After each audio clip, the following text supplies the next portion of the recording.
Welcome back to the Adonai gameplay animation workshop. Today we're going to be looking at some changes that we've made on the heads-up display of our character, because previously we had our character's health associated with a heads-up display widget instead of actually having a character component for it.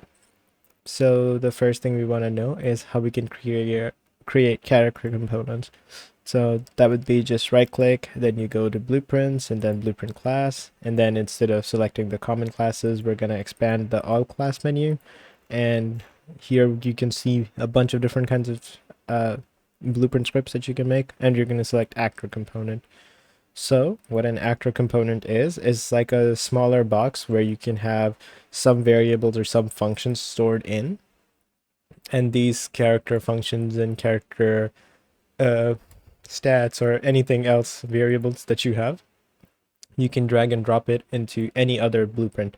So for instance, character blueprints. So since we created an actor component blueprint here today, as known as character stats, you can go and add it onto any of your other blueprints. So for instance, I'll go to the playable character changeable. Does it have here? Okay. The way you add it is you press add component and then you just search for it. And as long as you have that, you can apply it to anyone. I'm also going to go change the name for it. That way other people don't get confused once I push it up to the cloud. There you go. Okay. And it's not automatically going to update the name on here, but the next time like you want to look for that character component, it's going to have the name updated. Anyway, so any variables that I create within this blueprint, so you can see it has an event graph. It doesn't have a viewport because it's a component. It's not actually a blueprint. Any variables I create, any functions I create are going to be accessible within our character. And the way we can access it within our character is similar to what we were doing for character movement. So character movement is also a character component or actor component, right? And we were earlier using this for set max walk speed. So if I go on it, you can see that set max walk speed is right here. So we're able to change this variable value by just dragging it out of this. So it looks different from the variables that you set normally, as it has a target. And that means like it is related to a particular blueprint class or a character component or something like it. So basically this is a reference to this particular blueprint and everything inside it. So why are we doing this exactly? Well, the crux of this is the fact that what if you want to have different kinds of stats such as character health, attack speed, max health, damage taken, or what you want to happen when character death happens, where all of them respawn points, locations, things like that. You can store all that within this blueprint, and as long as you add it as a component to any blueprint, that basically inherits all of those values. So for instance, I have the character health. It's set to as character health default by 100. So the way it's set to default values is you compile it to make sure like everything is working fine, and then you can set up the default value for it. Once the default value is set, basically it assures that in case something is inheriting this, it doesn't actually just set the value to 0 and instantly kill off the character. If max health was 0, then sometimes the boss's health would be set to 0, so you probably want to have that at 100. Okay, anyway, moving forward. So as you can see, there are a couple variables we created here: character health, character max health, character attack speed, etc. I'm just gonna reorder that. And I also have a function called set max health. So basically, if I want, I can do the set max health, and I can basically set the character's max health to whatever I want. So this is equivalent to me just having this part over here, but obviously with the target and whatnot. Character max health, not get, it says set max health. Yeah. So this function is identical to this, except that this one works inside the actor component, whereas this is hard-coded for this particular blueprint. They don't really have a difference within them, except that if you are doing this over multiple actors and multiple things, you probably want to use a function because it's just going to be easier for you to note it down like this. Instead of trying to find the set every time, you could just go for set max health and do. Then it could also do something like this, where it would set the character health as that. So basically you can just have the function at the start. I think we're getting a little sidetracked here, but let's get back to it. So what is the purpose of us finding this instead of using the simple one we had previously that was defining our HUD widget, right? So if we can go on the player binding on this, previously we were using this particular variable, which is the player health, and we were just using this, and this was reducing over time. The problem with this is this was only for the heads-up display for the player. It wasn't actually a stat that the player itself was carrying, right? It wasn't a character stat. So we have finally changed that. So let's look over what we did for it. The first thing we did was we went to event begin play, which is our pre-initialization phase, right? As soon as the game starts, this is going to run. So the first thing it does is create widget. The create widget is this part. I created a small node and a custom function so that it can look neat in terms of having the HUD and widgets in one comment and the pre-initialization in another, but it is doing the same exact thing as what you guys have. It's just creating the widget, it's putting it on the HUD reference as a variable because we promoted this. We do that, and then we promoted it to a variable, and then we added it to the viewport. Okay, then the second thing we are doing is we're getting the character stat. We just drag and drop it here, and then we can set our character's max health and everything. So what I did was I set the max health as 1337, and since this is the first time this is going to run, it's also going to set the character's current health, right? I should probably change this to character current health. I think that's more reflective of what the actual variable is, right? And it updates everywhere throughout. So character max health, then it also sets that to the current health, since this return value is the same as what you had here. So either you could do that, or you could also just have the get. Oh, apologies. Looks like my computer's having a hard time catching up. Right. Either you can just plug those in directly, or you could also do get max health, get character max health, and then plug that in. Both of them do the same exact thing, because as soon as it sets this here, it's the value of this max health is gonna change. So yeah. And we didn't really touch the attack speed, but basically it's the same variable that's getting inherited from the default value itself. Okay, so now our character has the max health and the current health set to both 1337. Now let's go and look at the heads up display widget to see what is going on.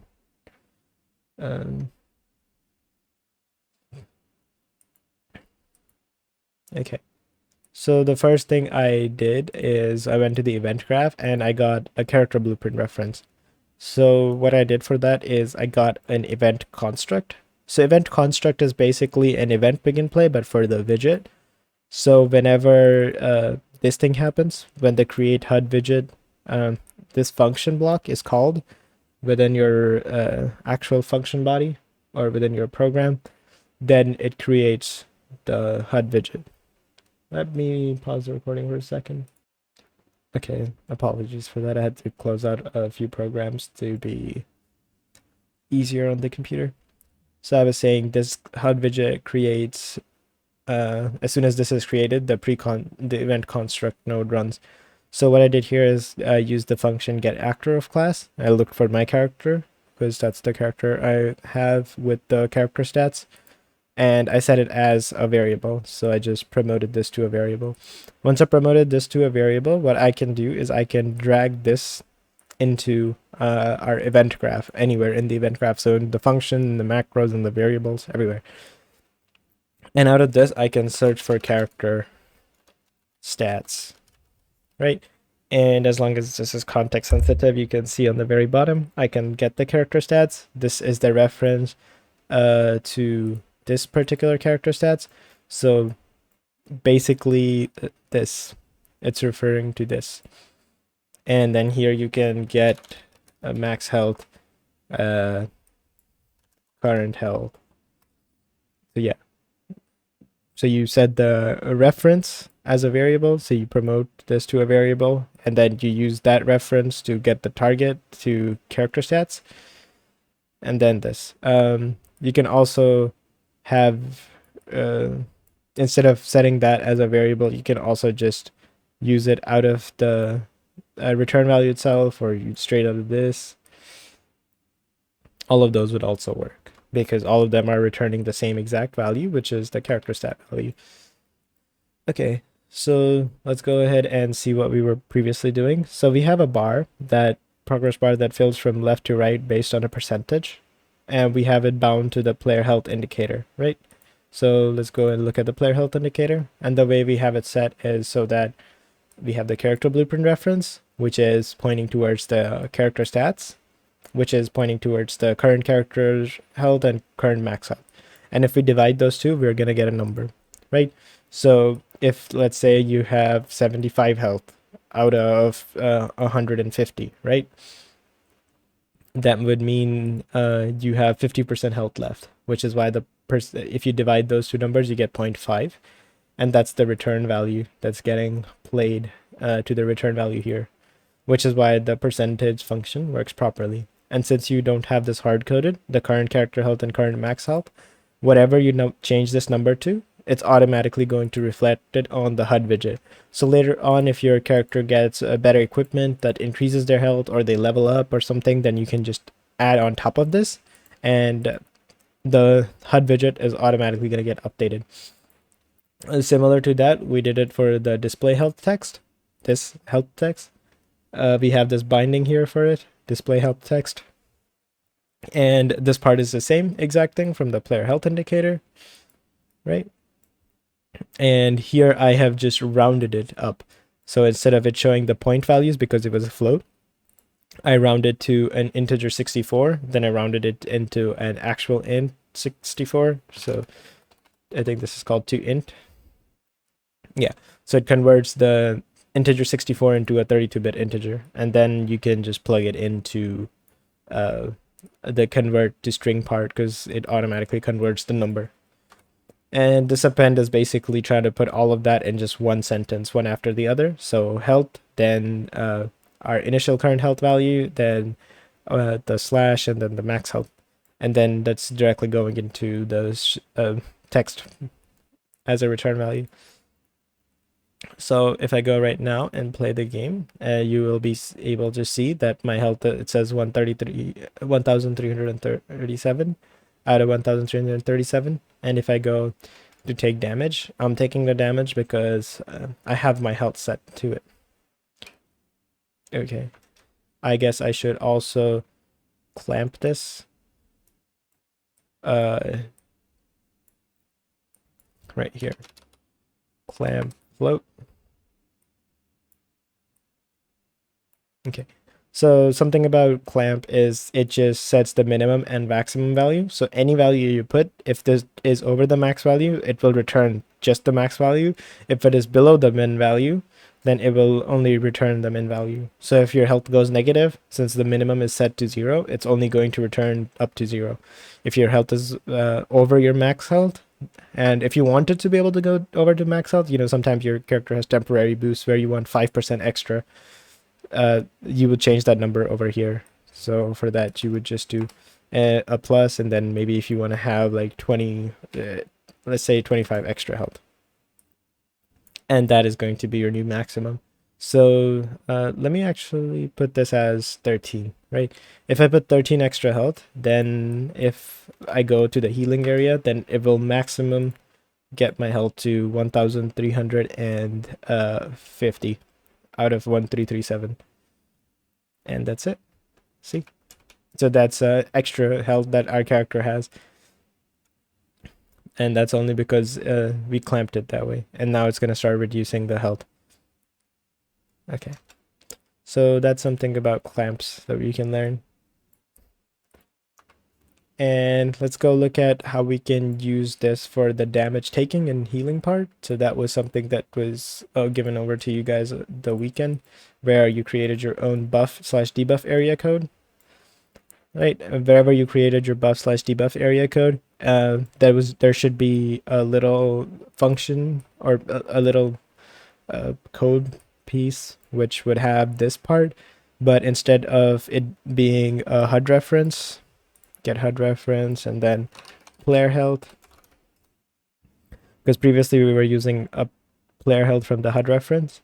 We are going to use the character stat now because we have that. So we drag on the character stat, we get the current character health, then we subtract whatever we want from it, and then we set it as what we want. And same thing for the healing part, which is to heal over time. Character stat going into current character health. So character stat, get character current health, subtract or add to whatever you want. I have this, so this is for my healing code, but I have a double negative here, so -5.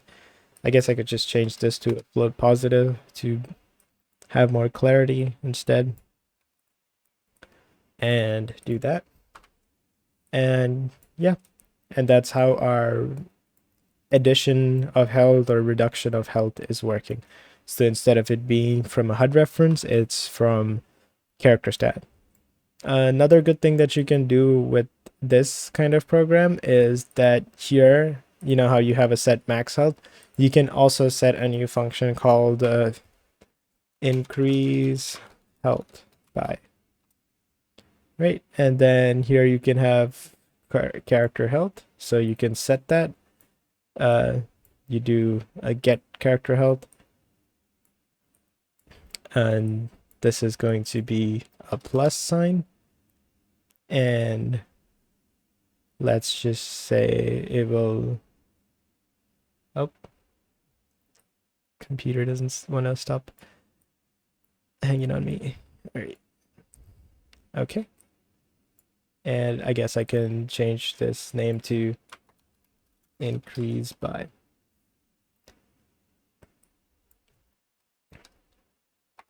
So now we have created a custom function inside our character stat, which reflects the character current health, and then it's trying to return the character current health by adding this increased value. So if I go back to my playable character, instead of me having all this code here, I can just, I'm just gonna break this part right here, and then I'm gonna search for, the function was called increase health by, right? Increase health by, and it's still using the same character stat. So here, right, it's using the same character stat. I'm gonna break link to the other one. Oh, oops.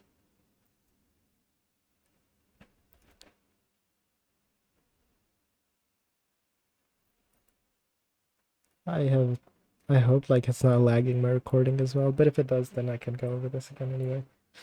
Yeah, and since I'm gonna set this to, let's say I wanted this to go up 50, right? And it instantly just heals up 50, and I'll take damage as well a little higher. I'll do this as 200 damage per second. As you can see, it only has one code block attached to it. All of this is basically unnecessary now because we created a function. So let's go ahead and play. Let's go ahead and take some damage. Taking 200 damage at a time. Yep. And now if I go heal, it's going to start increasing our health by 50 at a time. and it's still going to stop at 1337 just because we have it clamped to be the max health. So yeah, and you see it stopped at 1337. So I guess I could get rid of this part. This character stats is also irrelevant. As you can see, like, it looks a lot more cleaner than having all this math over here, right? You just have this increase help. How much do you want to increase it by? You want to increase it by 50. If you want to decrease this, then you can also have it. Instead, I can just do this, increase health by, and I'm gonna just set this to a negative value instead this time, right? If I do this, increase health by negative 200, basically that means I'm taking damage. So if I go and play right now, I set it to negative 200 over there. So now if I go, you see, everything is playing just the way we want it. And our health is increasing just like we want it. All this because we created a tiny function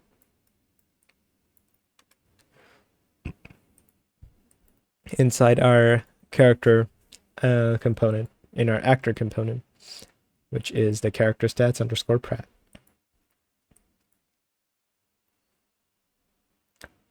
Did my Unreal crash? I seriously hope not.